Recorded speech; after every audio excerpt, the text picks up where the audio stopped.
Good day, everyone. Thank you very much for tuning in to the Founders Chair. And right now, we have somebody special on the chair, somebody that I used to look up to as a kid. I remember watching a couple of his shows back when, and stealing some nuggets from the big small business that's been around for many, many years. And so many things that he has done and contributed not only to my life, but to so many entrepreneurs in South Africa, and none other than Mr. Allon. Raiz, thank you very much for being part of the Founders Chair. And I feel like... Now I'm looking up to you. I feel like you're such a legend in the entrepreneurial space. And you know exactly what entrepreneurs feel. And from the heart of an entrepreneur, you understand their values, their motives, and you can tell this like from the very beginning. But take me back to where it all started. I know that you also come from an entrepreneurial home as well, where your parents worked in a manufacturing business. How was those lessons in the beginning? Yeah, well, thank you. I grew up in Durban. My parents they used to make umbrellas. So I grew up in an umbrella factory. Yes. And literally, in December or in the summer, it rains and it rains and the sun shines. So you got beach umbrellas and you got garden umbrellas and you got rain umbrellas. So they were very busy, and they used to work 2 shifts. And we didn't have babysitters, so my sister and I would sleep in the shelves for the two shifts, Serious? Yeah. So to say I grew up in that environment, yes, I really did. And then I went to university. Yes. And landed up with BCom honors, and then started, and I realized that I wanted to do my own thing. Yeah. And then I went to work for a friend of mine in the retail clothing store. Yes. And I turned his business around, which I must say wasn't that hard. And then it came natural to you because you had past experience, though. Yeah, I was exposed. When you're at a dinner table and people are talking about cash flow, and you're hearing the income statement, you're hearing the stresses of entrepreneurs, and it was my mother and father, they were 50-50. Oh, so both of them were involved in a business background. Yeah, so it was so you learn the language, and you learn the ups and downs, and you get used to the concept of business. Yes.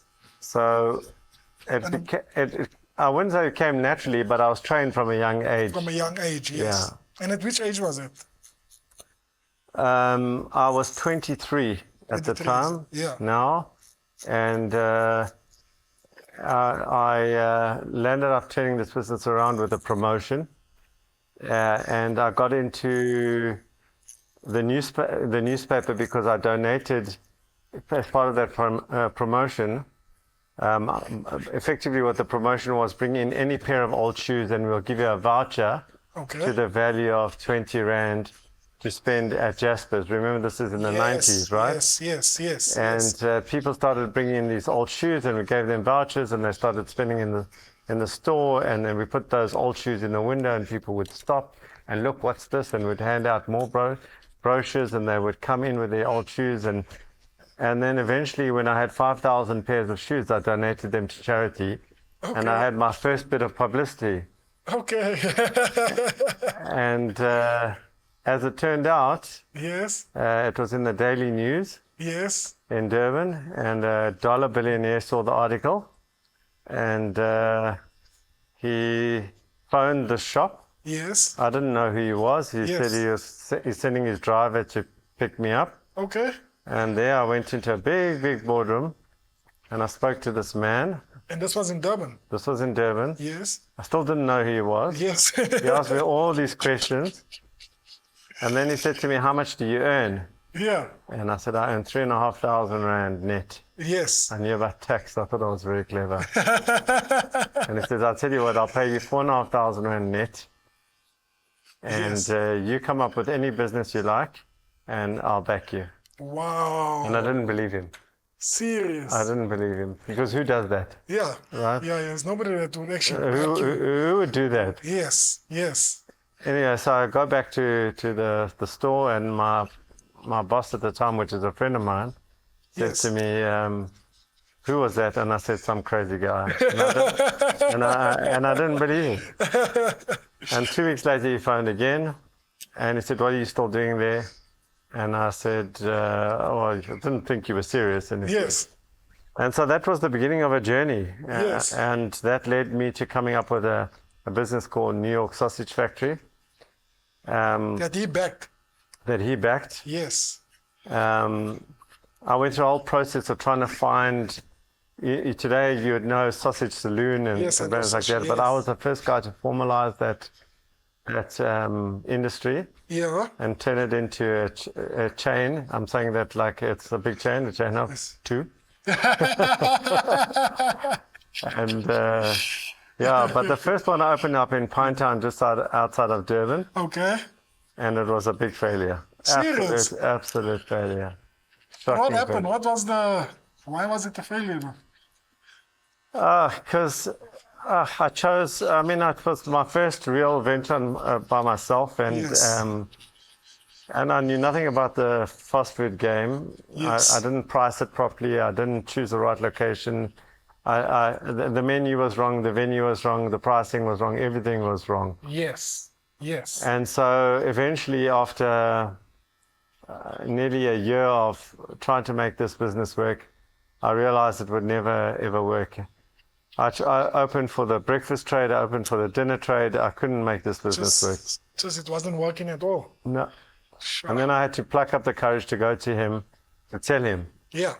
And you know, when you're that age, and I had quite a privileged background in, Yes. in the sense that I had a private education. I had now a mentor. I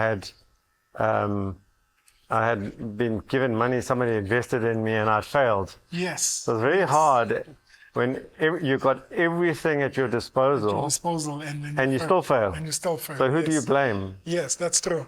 And I have to say that was the most important lesson I learned at 23, that I was to blame. Wow. And I couldn't blame anyone else for my failure. Wow. And then I'm quite an honorable guy. Yes. So I went to him and I said, listen, I failed. I did that with deep trepidation. Yes. And I'll pay you back. Yes. Yes. And I was really afraid of his reaction. And I remember just walking he had a private lift that went to his apartment, and I walked back toward the lift, and he shouted out, sit down, this booming voice. Serious? I turned around, sat down, and he said, what would you do differently? Yes. And I said, I'd change the menu, the venue, the pricing, I'd change all these things. Yeah. And he says, okay, I'll tell you what, I'm going to back you again, but this time I'm not going to give you money. I'm going to give you people. I'm going to put the right people around you. Wow. And he gave me a finance person. Yes. He gave me a marketing person. He gave me somebody around. He just surrounded me with these other mentors and these people. Yes. And he said, you between all of you, you work it out. And I opened my second store in the Pavilion Shopping Center. Yes. Yes. Yes. 52 square meter little store. Yes. And that business took off. Wow. And that was sort of the beginning of my entrepreneur. Yes. Yeah, that was the beginning. Yes. Yeah, yes. And when the store opened, were you like physically involved within the store? Were you like doing everything yourself? Everything. I was opened. I closed. I worked 7 days a week. I actually worked. You wouldn't think of it looking at me now, but I was so thin at the time, because if you're smelling food the whole time, you don't want to eat. Yeah. I was driving between the two stores, and on the highway, and I started to pass out on the highway from exhaustion. Wow. Yeah, I woke up on the side of and I thought I had. Yeah, so I definitely. So I was very involved. Yes. Very involved. Yes. I Yes. still, Yes. you know, 30 odd years later, I'm still very involved. Not in that business. Yeah. Yeah, but it's something else. Yeah. I think that's a lesson that you learn on the grassroots, just to be so in the detail of your business as well. Yeah. Because Everything. Because many of the time guys start businesses and it just leaves for people to run.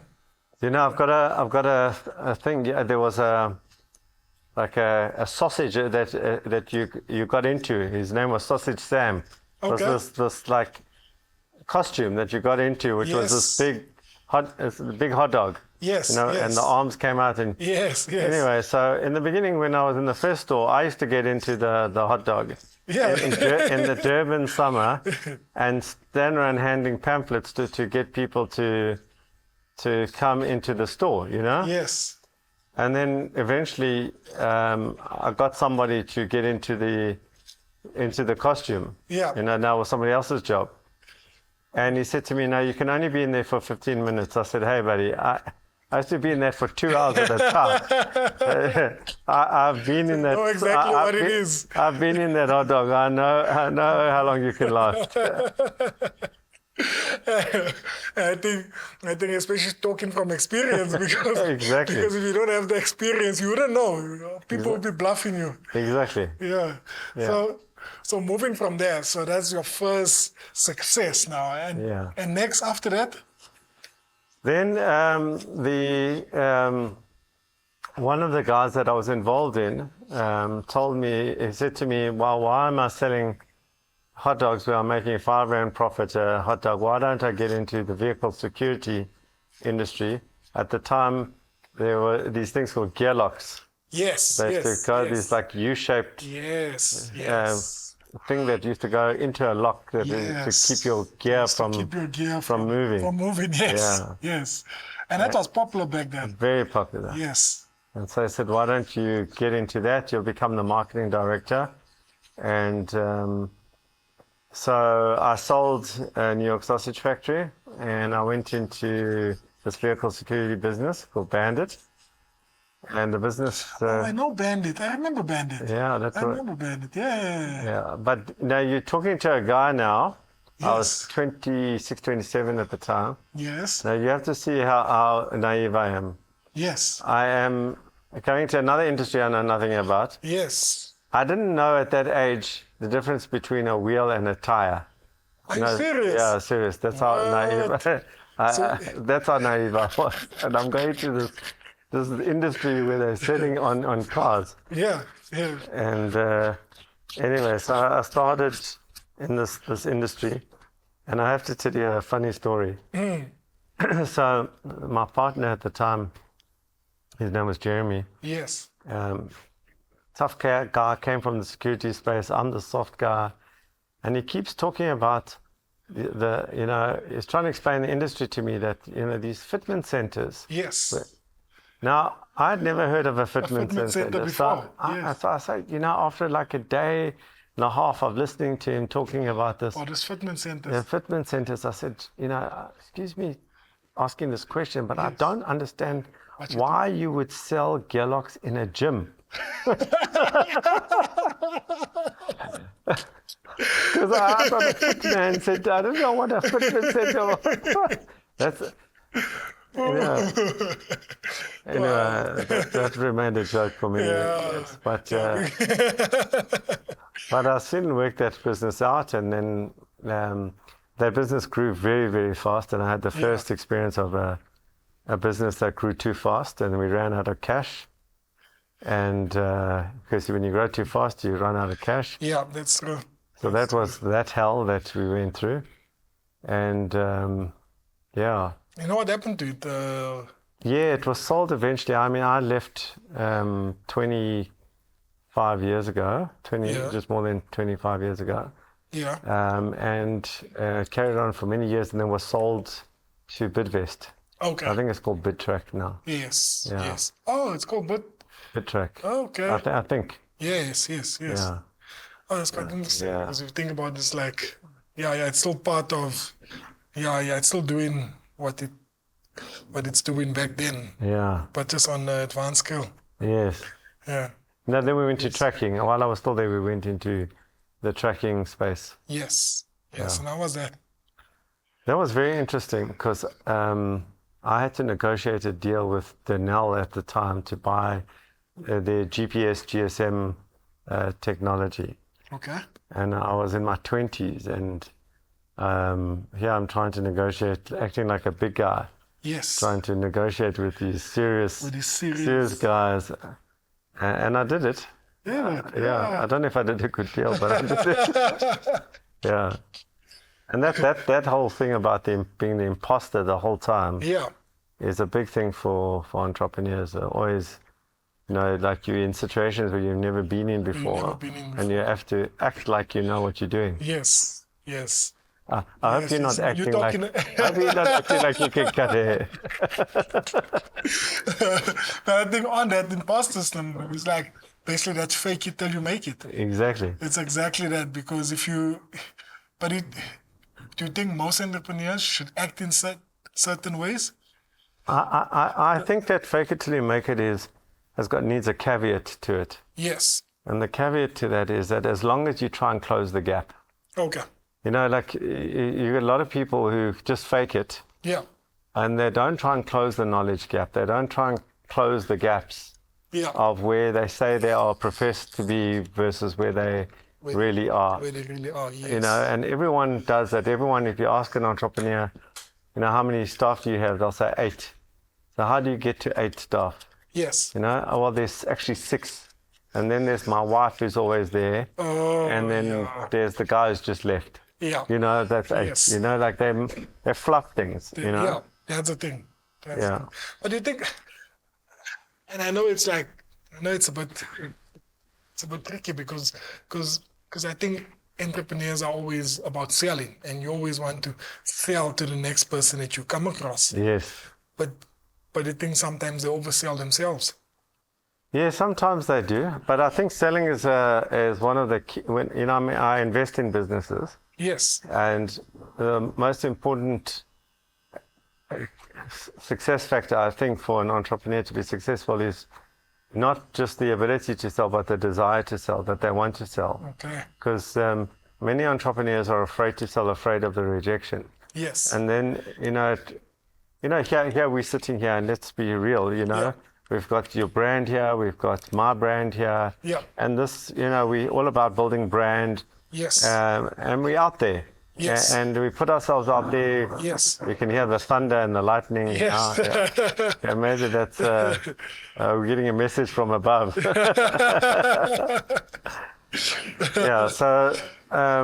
that ability to sell is critical. It's critical. Do you think that was your core in terms of when you started out? You just had the skill from that first shop, from the time you got employed by your friend. Do you think that was the core skill that just stood out more than anything else? I trained as a marketer, so Okay. I not just sales skill, because in retail, yes, you have to be on the shop floor. And when I was with my parents, I used to work every holiday. The rule was you work for the first half of the holiday to get the money, and then you can go on your go on a holiday. Yes. Yeah. So I used to work at Game, selling umbrellas at Game and I honed my sales skills from there. So I think that's important. But it's also about marketing and about brand building, and it's about building your own personal brand, and it's sales and marketing. Yeah. It's both. Combined. Yeah. Combined. So take me back. So now you moved and basically self-banded. What's next from there? So when I was at Bandit, I was the marketing director, and I'd had a little ad agency that used to do all our advertising. Two young guys at the time, and every month in they used to say, "Can you pay me a little early?" Yes. And I could see that they were struggling. And then eventually, this is while I'm still at Bandit, I said to them, "Let me help you. Yes. Let me help you with your business." Yes. So I worked with them in the evenings. I worked on weekends with them, and then I helped them turn around their business, and then a few months later, they invited me to a Wimpy on a Saturday morning. Okay. And they said these two guys were across the table, and they reached out and they said, "Thank you," and they put their hands in, to shake my hand. Yes, yes. And they said, "Welcome, partner." So I said, "What do you mean?" Yes. They said, "Look, we can't afford to pay you, Yes. but we want to thank you, and we want to give you equity in the business." What? So they gave me 33.3% equity. That's equal shares with us. Yes. Yeah. Yes. And that was while I was still at Bandit. I went to my partners at the time and I said, "You want, to share in this?" They said, "No, it's a tiny business." They weren't interested. And so when I moved, then this was all while I was in Durban. Yeah. And then with Bandit, I moved up to Johannesburg to open up a branch for Bandit. Okay. And because I was a single guy at the time, I moved up. Yes. And I came here for a year, and I didn't go back. And in that year, a lady phoned me up. Yeah. And she said to me, "My name's Kathy. I hear that you work with ad agencies and you turn them around. Yeah. Can I come see you?" Okay. So I said, "Yes, you can." So she came to see me. She says, "How does it work?" Yeah. So now I say, "Well, this is how it works. If I turn you around, I get 33.3%. That was my model, That was there was no model. They told me like it was 100 divided by 3. Yes. So she said, "Fine." What did you say? So she said, "Fine." So I said, "Fine," and I started working with her. Yes. And then I decided. What business did you do? It was also an ad agency. Okay. Okay. So I had one in Durban, one in Joburg, and then I started having friction with the partners at the time. Yes. And I decided. Now I then met whilst I was up here. I met my wife to be. Yes. And I decided to stay, and then I decided to resign. Oh. And what my shareholders agreement precluded me from selling for 2 years. Yes. So I had to resign and wait so I had no money. Yes. So I went to the two of them and I said to them, "I'll tell you what, you take a view on half my salary, Yes. A quarter each, Yes. and I'll take a view on the other half, and the way I'll make it up is through profit share. Wow. So no dividends, we'll Yes. just do profit share. Yes. And that's how we're going to work. Wow. And that was what was to become Raizcorp at the time. So it wasn't called Raizcorp. Yes. It was just my involvement in the two. Yes. And I joined a poker school. When you say poker school, we play poker every once a week with a group of guys. Yes. Yes. Yes. And they were all business guys. It was how I sort of met people. Yes. And one guy there worked for Internet Solutions. Okay.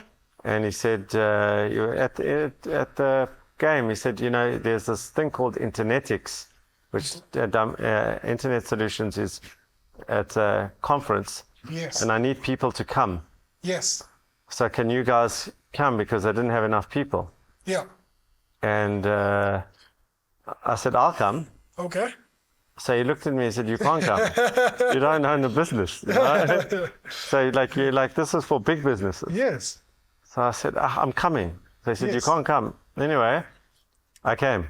Is it? So I arrived at Internetics, Yeah. and because they were expecting people to arrive on the day, when I arrived at the lady who signs you in, Yes. she says, "What's your name?" So I said, "Allon Raiz." Yes. She says, "What's your company name?" And as I was saying that, this guy sees me and comes running up. He says, "What are you doing here?" Yeah. I said, "I told you I was coming." Yes. So the lady says, "Sir, what is the name of your company?" So he looks at me and he says, "Say something corporate, please." So I said, "Raizcorp." Is that? And that's how the name came. Is that it? And I had a lanyard given to me with Raizcorp, and now it was a group of companies. There's a group of companies. A 2-man band and a 3-man band. Talk about imposter syndrome. exactly. And that's how the name came, And right? that's how the name came about. Yeah. But so Raizcorp was started in which year? In 2000. 2000. Yeah. So that makes Raizcorp today 25 years. 25 years old. Yeah. Wow. Yeah. How does it feel like looking back, just looking back 25 years ago on this journey? You got two emotions, I suppose, that you come out. The one is, you look at it and you go, yeah, okay, so you've done something. Yes. But honestly, if it relates to the picture you have in your mind, you feel like you haven't achieved. That's right. Because you know what you want to achieve, you know what you can achieve, and you're still not there. And whenever the next year comes, you want to create something more impact, more entrepreneurs, more lives changed. Yes. More. Yeah. It's about how much impact can you have, how many businesses can you turn around, how many entrepreneurs can you support, and it just becomes more and more and more. What was the whole idea? I mean, like especially starting out Raizcorp, what was the whole idea of starting this business? Because what triggered it from the beginning? Because I mean, there's so many businesses that's running, they're doing their own thing, but how Raizcorp is structured is much more to support small businesses. Yeah, so how it started and how it evolved. So it started with those two. Yes. Then it was 3, 4, 5, 6, 7. And then I was driving around Johannesburg, going from one to the other, trying to help these businesses. I had an old car where the air conditioner didn't work and the central locking didn't work. And, it was just in the middle of summer one day, thank God the windows worked. Yes. And I'm thinking, what am I doing driving from one to the next? Well, it'll be better and more efficient if we all moved under one roof. Yes. And so I called a meeting with all of them and said it's more efficient if we just move under one roof, we share boardroom, we share receptionists, we share an accountant, we share. And this is 2000, so remember, incubation had taken place, but not in South Africa too. Yes. And no one knew about it. Yes, that's true. Including me. Yeah. I never heard the term. Yes. And it was only, so they all said yes, and we moved into a 330 square meter premises just down the road from here, actually. Okay. And that's how it started. And then 2 years into that, somebody at a braai said to me, what do you do? And I explained to them, and they said, oh, you run an incubator. And I'd never heard the term. Yes, never heard the term. Yes. And in those days, it was not Google, it was Alta Vista. Yeah. And it was that external modem. Yeah. And I downloaded, I looked for incubators, and I downloaded everything to do with babies and chickens and everything. And then I found a document called Best Practice in Business Incubation. Incubation, yes. And then, hey, I'm an incubator. And then at the bottom of this document, it says, but incubators don't make a profit. Oh. They rely on government or the academia in order to be successful. And at the time, it was true. I had been borrowing and borrowing and borrowing and borrowing. I had 5 credit cards that I was, at the time, I didn't even know that was illegal. You borrow from one credit card to pay the other credit card. And I had 5 credit cards and 5 friends that I just circulated the money. That's how I funded Raizcorp. Until it broke even in year 5. 5 years and 2 months, to be exact. 5 years and 2 months. Yeah. And that was like, because it's just constantly reinvesting. Imagine like just exhausting from one credit card to move to the next credit card. Yeah, every month end, finding people to please pay you, not taking a salary. And then eventually I met my business partner at the time. So my accountant at the time left me. And he said, listen, you, this was about 3 years in. Yes. And so 4 years in, 3 years in, he left me. Yes. And he said, listen, he's got this big offer from Blue Label. They were taking off. Yeah. He said, Allon, you're insolvent. You should think about closing the doors. Are you serious? And I offered him equity to stay, and he said no. He said no. What? anyway, off he went, and now I needed a partner, and I needed an accountant. So I was looking for a chartered accountant as a partner. Yes. That's because it makes sense. Yeah, so then I, two for the price of one. Yes. Or as it turned out, two for the price of nothing. Yeah, because when I eventually met my current business partner, Colin. Yes. He is a CA, recently graduated. I think he had a year or two graduated. And I said, listen, we met, and I said, let me think about it. And he said, okay, I'll think about it. This is after a year of interviewing a lot of people. Yes. And the next day, I saw him at the offices, and he was clearing out a small storeroom. Yes. And I said, "What are you doing here?" So he said, "No, I thought about it. I'm in." So now I don't know how. So you decided on your behalf. Yeah. So I'm thinking, okay, I really do want him here, but I can't afford to pay him. Yes. And we haven't spoken about money yet. Yes. So I pluck up the courage on Thursday to say to him, listen, we haven't discussed money. Yes. So he said to me, well, pay me whatever you can. Yeah. So I said, well, sometimes I can't pay you anything. So he said, that's fine. And he had saved money from before, and he just whittled down that money over years. Because that was year 3, so that was another 2 years where we took a salary whenever it was possible. Yes.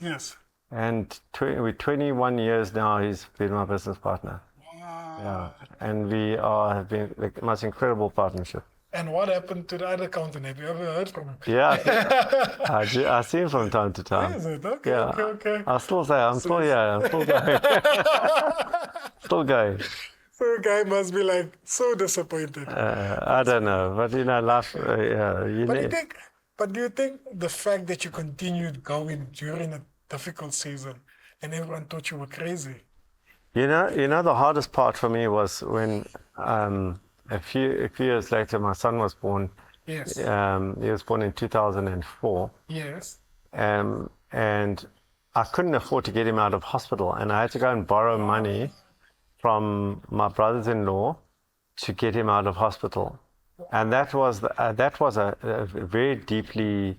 That was a hard moment, because when you're thinking, up until this point it was about me. Yeah. But now I've got I have a child, and how can I put this child through that? And that was I've written a book, What to Do When You Want to Give Up. And that was one of those moments where you I wanted to give up. Yeah. And I think many of the times, us as entrepreneurs, we never talk about those moments where we felt like just throwing in a towel, because the stats is there. If you look at many of the businesses fail in the first 5 years and even 10 years. The stats is clear. And it's purely because of that, just having that perseverance. And just pushing through. Yeah, many times I've felt like giving up. Even when people think about you just want to give up when you're not making money. Yeah. But sometimes you want to give up when you are making money, because it's just so hard. Yeah. And you have disappointments and setbacks, and people, deeply. You get a lot of disappointments on this journey. I'm sure you've experienced that as well, where you thought somebody was something, and then they turn out to be something else, and you go, "What am I doing this for?" Yeah. Showed me a story of one of the moments, where you felt like, what. I think I had enough now. I think like this was it for me. Yeah, well, the first one was when my son was born. Yes. The second one was I was working with one of the banks. Yes. I put together a concept, and I was insolvent. So this was all on risk. And we went and we built this concept for the bank, and we presented and eventually went to the board of the bank. Yeah. And it was it was rejected. It was a Friday. I can tell you exactly where I was in the car when I got that call. And after 2 years of working on this, like where you can't breathe because there's no money, but this is your big hope. This is the thing that's going to get you out of all of this. And you put all your effort into that, and it goes, and you get all this positive signals. It's going higher and higher, and now it's at the board, and it's just all the sentiments by everyone who I was working with where it's just a matter of rubber stamping this. And on a Friday afternoon at 5 o'clock, I was driving in Athol. I was up middle lane and middle road. And I got the call, and it was the guy I was working with, and he said, "I don't even know how to say this to you, but the board has rejected this proposal." Wow. And do you want to hear what made it worse? What made it worse? A year later, I went to that same bank. And I went actually to a studio. I can't remember what the reason was, and it was in a building adjacent to the bank. And as I was coming down, I looked, there was a door, and I thought, Sorry. Oh, you're okay there? I'm okay there. I saw a door, and I looked through the door, and there were all the colors of Raizcorp at the time. Serious? So I said, this looks very familiar. What? And I walked in there, and there was a lady standing. I said, "What is this?" And they said, "This is an incubator." What? So they had then gone on to copy it. Are you serious? So, and that just made it. I went from that moment when I got that call at 5 o'clock Yes. to So they stole a the year idea. later they stole the idea. And what happened with that idea? Did he? No, it didn't work. No, I don't think so. I think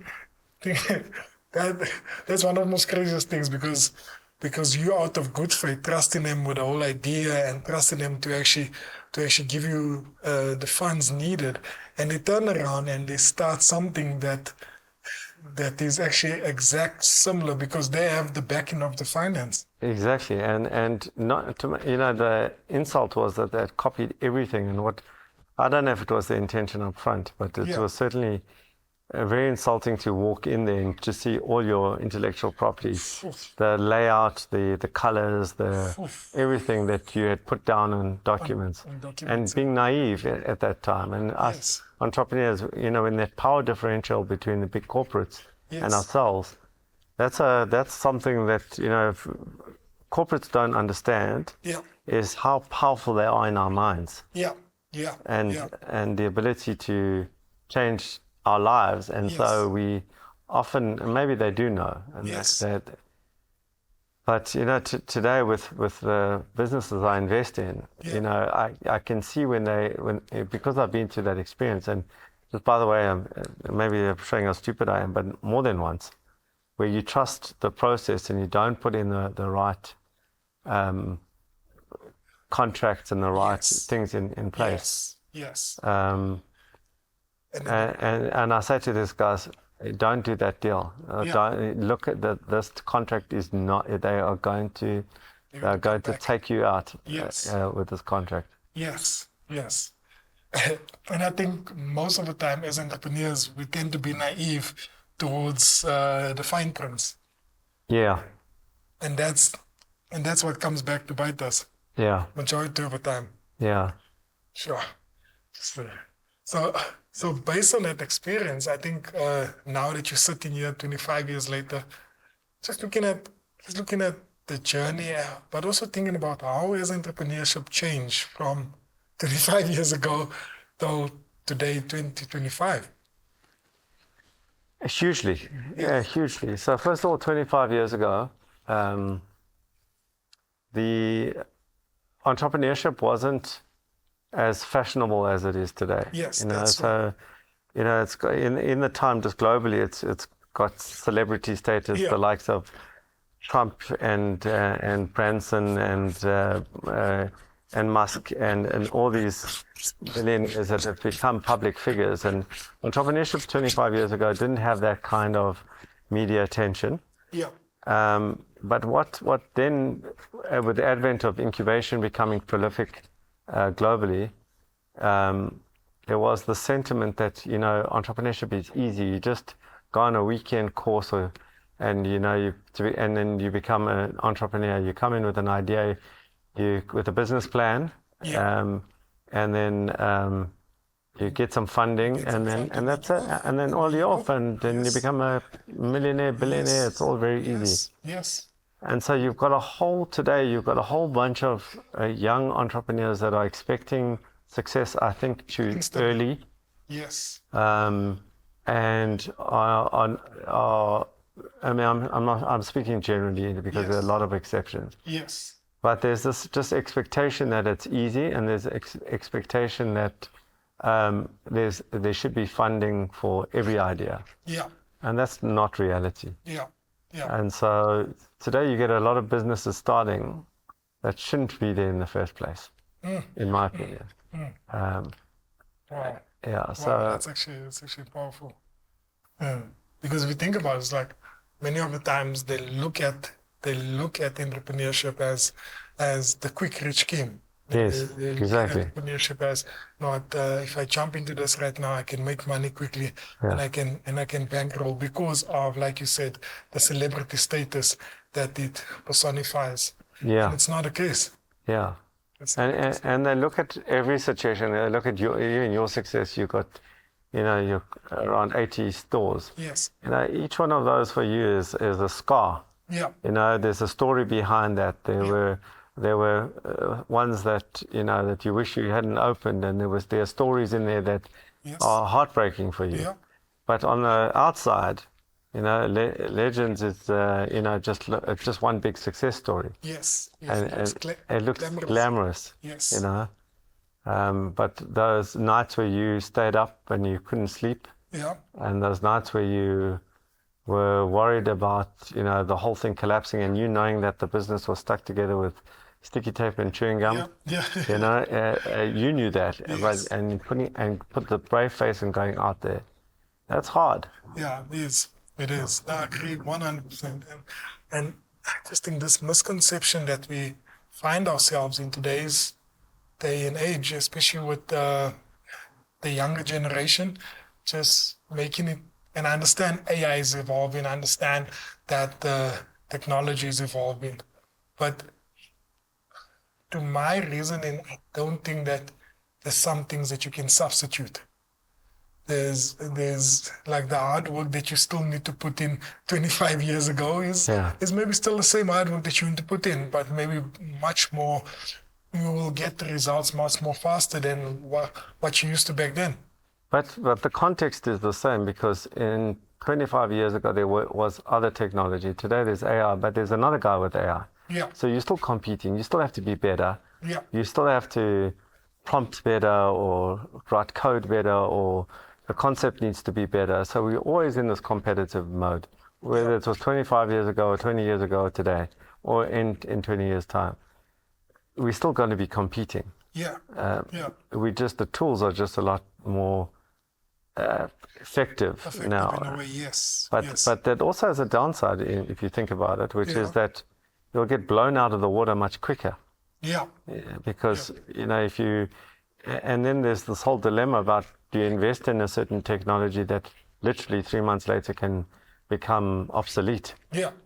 So what because do you that's do? the other thing as well, because now you get businesses pitching you these ideas, and they're coming to you and they're like, this is the best thing on the market right now. Yeah. And a few months down the line, there's something else. Yeah. On that tech, how do you perceive businesses that's going to last this era? So, the answer is I don't know. I can take a guess at what I'm thinking, and I have to precursor this with the fact that I'm not very technologically savvy. Yes. Remember my story about the pigment? Yes. That's who you're talking to. Although I have adopted AI within Raizcorp, and I love new technology. Yeah. I'm just not I'm not a techie guy. I think about it in a different way, in a utility way, in a in a meta way how it's Okay. used, right? No, not meta as in Facebook, but in a broader scheme. Yes. And I think what's going to happen is that there's going to be a whole technology war in terms of the digital space. And I think there's going to be services that are going to be quite protected for a while. Okay. And an interesting thing, I'm in the property industry as well. And I was speaking to a property guy. Yeah. And he was saying, when he's looking for tenants now, he's looking for AI free tenants. Or so what does that mean? Yeah. It means that those companies that are going to rent from him cannot be affected by AI. Okay. So they've got, because they might, he might take in a big tenant who's in a technology.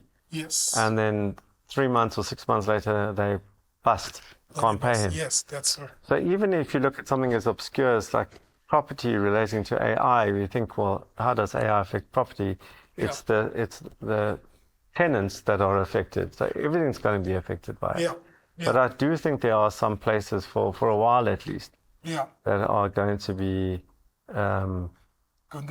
protected. Relatively speaking. Yeah. Yeah. That's quite interesting observation. Just looking at from a scale point of view, because I definitely think that if your business also doesn't evolve and adopt AI in the next 24 months, I think that you could be in trouble. Yes. So you have to look at what are the means that you can come up with right now to implement these changes within your business. And whether it is small changes like being efficient within your processes, whether it's just changes in identifying certain areas of your business that can improve for the better. Because I feel that if you're using AI to improve your business, yes, thumbs up. But if you're using it for the wrong reasons, it won't serve you well. Yeah. Look, I don't want to be a Luddite where you're just saying this thing is not going to affect you. It'll affect your business. It'll affect all businesses in some way or another. Yes. And eventually, if you listen to all the futurists, they're going to say that the person spraying my head, or the thing that's going to be spraying my head, is going to be a robot. It's going to do my hair, and at some point you're not going to be there. That's going to do that. Yeah. Whether it's going to come in 2 years or 20 years, it'll come. But I see that as exciting because we'll evolve. Yes, we have to evolve. That's true. And there's some gurus who speak about the fact that there's going to be 99% unemployment. Yeah. That's a lot, huh? That's a lot. That's a lot. Yeah, but and they have very cogent arguments for it. Yes. But I'm hoping that it's not true. That is not true. So I'm going to surf the AI wave and work with it as opposed to work against it. To work against it. But for entrepreneurs that's watching this program, I think one of the things when they look at you and they see what you have achieved over this 25 years, many of them, they think it's easy. And you know what, I've sat in one of your interviews where you actually interviewing someone and they think that it's just an easy ride that they go through. What advice would you give them?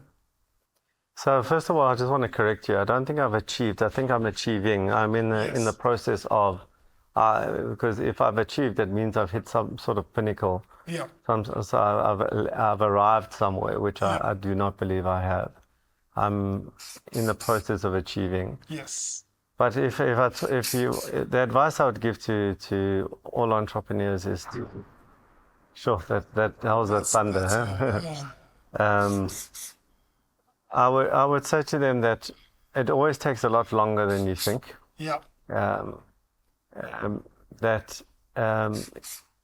You need to see every single point in your journey as an investment into the future. Yeah. And surround yourself by great people I think the team that you surround yourself with is one of the most important things that you do. Who you marry is critical. Man or woman, or who you marry, who's supportive of your journey and understands your journey.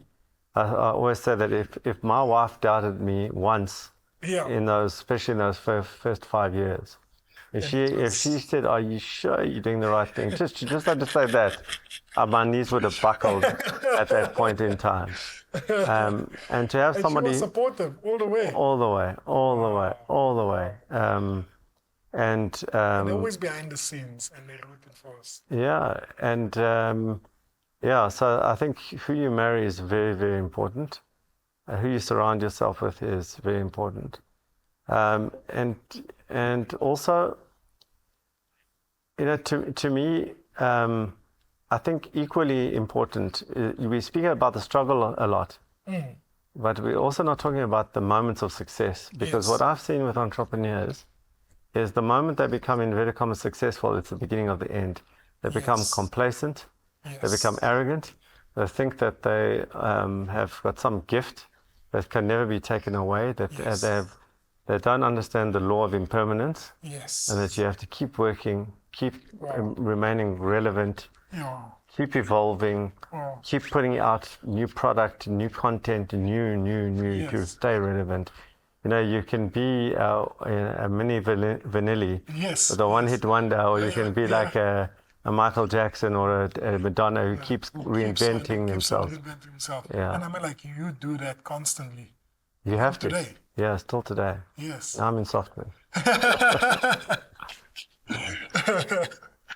And what's next? Next is this software. I've been building a product called Flow Code, which is to help entrepreneurs build out strategy. Yes. I see strategy as one of the most important indicators of success. And so what I've tried to do in the software, I've tried to create almost a mentor that I wish I had in the Raizcorp years. I'd had it earlier. So what the software does, it helps entrepreneurs to build rigorous strategy. Yes. And helps them execute that strategy. That's what I'm doing. And I'm spending the next 30 years, and hopefully I've got a plan of living till 90, 90 and dying at 93. We might have a few things to sort out between 90 and 93. But if God gives me that grace, I will work on this. And part of that is built software for other incubators, because there's thousands and thousands of incubators across the world. And many of them run on my software right now. So I have the ability to have more impact across the globe. So that's what I'm trying to do, is basically codify all the lessons that I've learned. Lessons that you learned. Yeah. And there's so much lessons that we can take out of this book, And I got one this morning, and I got one this afternoon, and there's another lesson tomorrow morning I'm going to get. We never stop getting the lessons. Never. The one thing I heard this morning when I was visiting, so I was visiting our training development center, and in the morning the guys do these morning rituals, and basically they pray in the morning and they do all of these things. And this one trainee said, guys, it's Christmas time, and remember, we're putting up our Christmas trees and we're preparing for the gifts that's going to be under the tree. But let's not forget that tree by the end of this year is going to be taken down, and we will forget the gifts that we receive. So let us put seeds in the ground and build trees for future generations that will last longer. Beautiful. And I was so taken back by that piece of advice, or that piece of knowledge that a trainer actually shared, just to show that sometimes we look at the now, but not looking at the future of what that tree, maybe it can be a fruit tree or apple tree that somebody else could live off. Maybe not in our generation, but in the next generation. I want to tell you one last story related to that. I was invited to speak many years ago in Davos, Switzerland at the World Economic Forum. Yes. And afterwards I went to ski. Yes. And I'm a novice skier. And so I followed these kids and thought they know where they're going. Anyway, the long story short is I landed up, very embarrassingly, I couldn't get down. I landed up at the top of the Alps, literally at the top, right, on a black slope. Okay, right at the top, there was no mountain higher than where I was. And I had this choice now, because it was very, the circumference was small. Yes. If I went down the one way, I would go off the mountain. If I went down, I would maybe 10 seconds later go off the mountain. So I went for the 10 seconds later one. And I put what they call a snow plow. Yes. And it was ice at the top. So this thing wasn't working. So I decided that I was going to have to fall before I went off the side of the mountain. Yes. So I deliberately fell. Yes. And my ski didn't come off and I snapped my knee at the top of the Alps. Anyway, somebody finds me, comes to the bottom of the mountain. Now I come back to South Africa.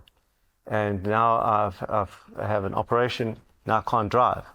So I had got an email when I was in Switzerland from a young guy. Said, I'm a 23-year-old, a young guy. I can't find a job. My uncle has, if you don't know, has said, yeah, told me about you. I'm prepared to work for you for free if you'll let me. Yes. So I responded to him to say, how long can you work for free? How come you can work for free? Yes. And what do you and a feather have in common? Yes. And he responded to me. I said, okay, come see me. I'm in Switzerland. Come see me in 2 weeks' time. Yes. Yes. Anyway, so I had set up a meeting for him on the Tuesday. Yeah. On the Monday after my operation, I had a driver. I had to get a driver because I couldn't drive. The guy came late. I said, listen, buddy, you can't come late to fetch me on your first day. Anyway, second day, this guy arrives late again, this driver. So I arrived, I said, just take me to work, take your money, and please don't come back tomorrow. Yeah. Now that's the Tuesday. I'm with this young guy, this young 23-year-old, and I'm talking to him. And I said to him, so, okay, do you know how to drive? So he said, yeah, I know how to drive. I said, you'll be my driver for the next 3 months. Wow. And he became my driver, but my deal was I would train, every meeting I went into, I would tell him what happened. He could be in the meetings, and I would tell him when he was driving what happened, and he would have access to me. Yes, yes. And then I sound like a terrible guy, but 3 months later, I fired my PA. Yes. And I said, now he's became my PA until I found a new PA. Wow. And so he was my PA and my driver for a while. Then I put him into my sales department. Yes. I paid him. I started paying him. Don't worry. And then 5 years later, I told him it's time that he leaves and he must go. Yes. 10 years later, I've just backed him. That's 15 years from the day I met him. I just backed him, and I told you I'm in the property business. I backed him in the property business. So you were talking about planting seeds for wood in the future. Yes, yes. He is now my partner, from my driver to my partner, who I've backed as an entrepreneur, and we're building the most incredible property together. That is about investing in the future. Yeah. What a story. Nice story. What a story. That's so inspiring. Yeah. That's cool, so eh? inspiring. And so touching as well. Because, you actually changed his life. Yeah, but he'll change mine as well. Yes. It's not like I'm this wonderful. It'll be good for both of us. Yeah. No, but that's so beautiful. Yeah. That's so beautiful. No, thank you for sharing that story. Yeah. With our show, we always have a question for the next person that comes onto the show. The previous guest said that the question of the previous guest, which was the guy of Galaxy Boy, interesting enough, he asked one question. His question was, how do you do it? That was his question. How do you do entrepreneurship? How do you do it? How do you do this thing of entrepreneurship? I think the most important thing there is passion for what you do. If you love what you do, seriously, I've been doing this for 25 years. If I can't wait for Monday. Like I work every weekend still, but I can't wait for Monday. Wow. I still can't wait for Monday, because there's so many things to do, and I've got a sense of like I need to get this done. And if you're that passionate and that urgent, those two words, passionate and urgent, and you are action orientated as well, then you can build. Yes. You know, without that passion, if you take that passion, everyone talks about that. But there's another word that I always say that people forget, and that's commitment.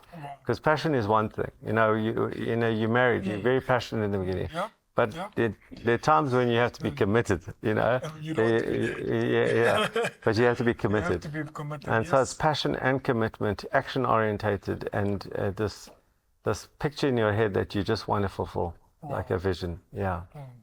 And that vision is birthed to you because there's so many things for us to achieve out there that sometimes just carrying that vision forward to the next person is quite difficult. Yeah. It's quite difficult.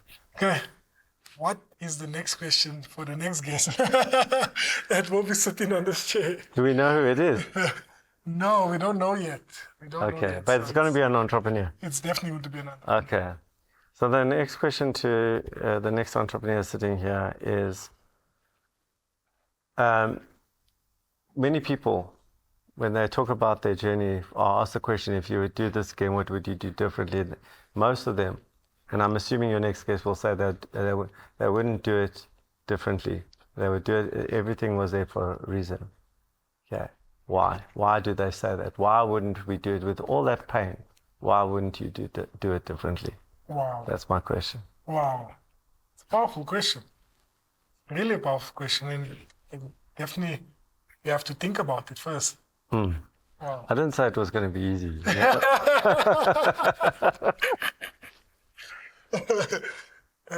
Thank you very much for just sitting on this chair, just having this conversation. Any last words you want to share with the guest? And it's so inspiring just being able just to spend this time with you. I'll say to the guests, if you want a good haircut, there's only one place to go. Legends. It's not about marketing, baby. Talk about marketing and promotion. Thank you very much, guys. Thanks a lot for tuning in to this episode of The Founder's Chair. And it was truly amazing just being able just to sit down and listen to the golden nuggets. I have taken so much out of this. And I hope you have too, because these are the people that paved the way for us to actually walk in. And thank you very much once again, Tom. Yes, don't forget to like, subscribe, share, and let's continue to spread this good message. Thank you.